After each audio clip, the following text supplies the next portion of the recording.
ఒకసారి ఫోన్ చేసి కన్ఫర్మ్ చేసుకున్నాం వీడేనా కాదు. వీడెందుకు మళ్ళీ ఫోన్ చేస్తున్నాడు? రే నీ అబ్బా నా పాప నీ దగ్గర పెట్టుకొని నాతో ఆటలాడతారా రే? నీ అబ్బా నా పాప ఏడుంది చెప్పురా రే. ఎందుకు నవ్వుతున్నావు చెప్పురా, ఎందుకు నవ్వుతున్నావు చెప్పురా రే. నీ పాప నమ్మేసిన, ఎక్కడ నమ్మేసినావు చెప్పురా, ఎవరికి నమ్మేసినావు రే? నా పాప ఏడుంది చెప్పురా రే. నువ్వెందుకురా నవ్వుతున్నావు? నీ పాప ఎక్కడితో తెలుసుకోరా. నా పాప ట్యూషన్కి వెళ్ళింది, ఫోన్ చేసి కనుకోరా. హలో మేడం, మా పాప ట్యూషన్కి వచ్చిందా? లేదు సార్, మీ పాప రాలేదు వాళ్ళ. రాలేదురా.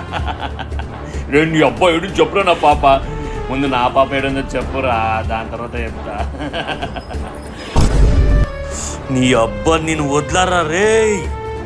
నాన్న Bhavika comment for next part guys.